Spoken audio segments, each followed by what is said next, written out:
Hello there, YouTube. Howdy. Welcome to another week of Shut Up in Poetry, where we do poetry really quietly.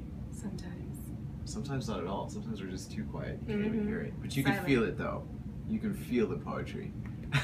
We're your hosts. I am SC Says. This is Salarcon. We're here to bring you all the latest and greatest inside the world of slam poetry. And I've been dying to feature this poet since, we started doing this. One of Austin's finest. She is amazing. So we're just going to jump straight into the poem. This is Tova.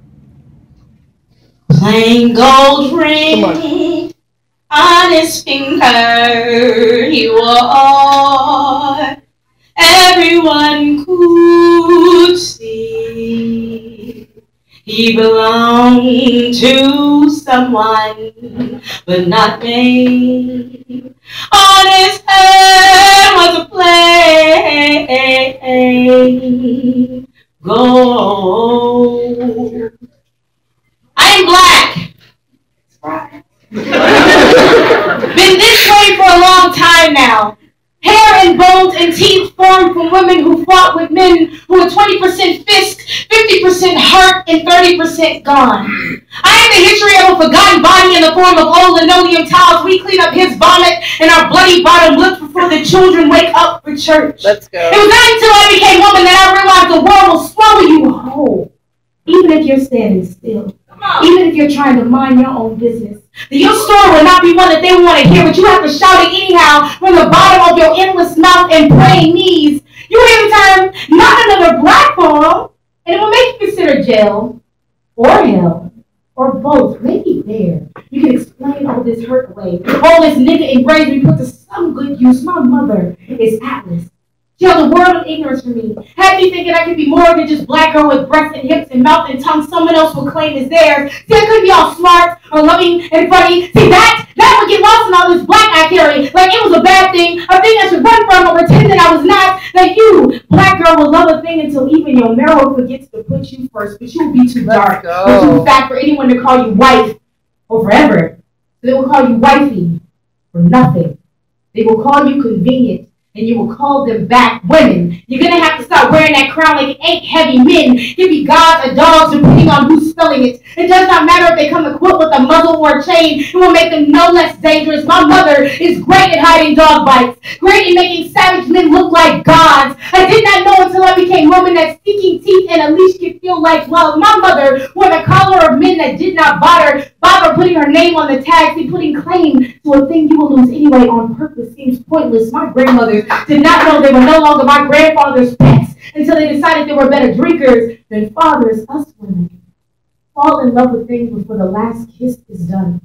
We tell ourselves that the pain and the struggle is what makes us woman. And to be black, and to be woman, you better carry something behind that skin. If you don't, girl, how you gonna love right? How you gonna keep loving things that don't want you back?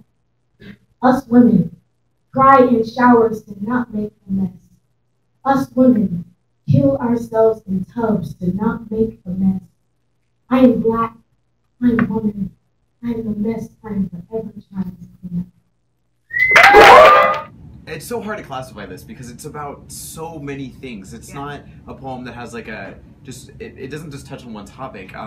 But there were definitely themes in this poem. I mean, she, from the get-go, talks about being black and being a woman and then being a black woman and kind of paints this beautiful picture of what that looks like for her. And I think that's a big point too, is this poem, I think maybe more than anything was about identity and kind of defining who Tova is in so many instances, and she has so many beautiful ways in which she does that, talking about the guys that she interacts with or her family interacts with, being 20% fist and 50% heart and 30% gone, and that's just so beautiful and paints this really clear picture of what these men were like. And men could be gods or dogs depending on who's spelling it, these really powerful lines that paint who she kind of is slash is was and is becoming. It's kind of beautiful in how it communicates her identity. Definitely. I think that one thing that Tova does really well is she poses a question, so she doesn't really have an answer for what she's trying to. This is a poem about figuring it out. One of my favorite lines was, you got to carry something beneath that skin, or else how are you going to love right? How are you going to love yourself right? How are you going to love other people right?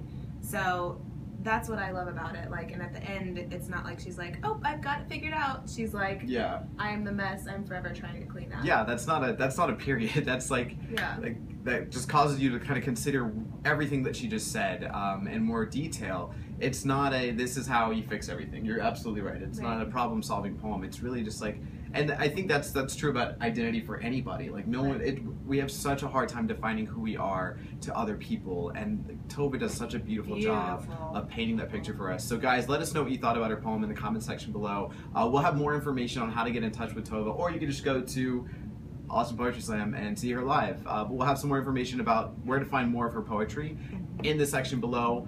Don't forget to submit your videos to shutupandpoetry@gmail.com to be featured on another episode of Shut Up and Poetry. And then follow us on Twitter, Instagram, Tumblr, subscribe, in real life. Like, and we'll be back next week with another poem on Shut Up and Poetry. So stay tuned, and we'll see you then.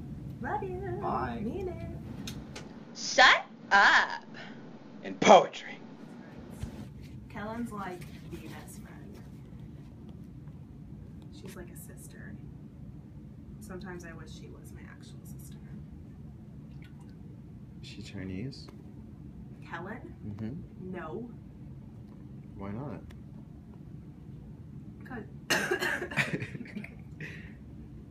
You can't just ask people why they're Chinese. If you're from Africa, why are you white? You can't just ask people why they're white.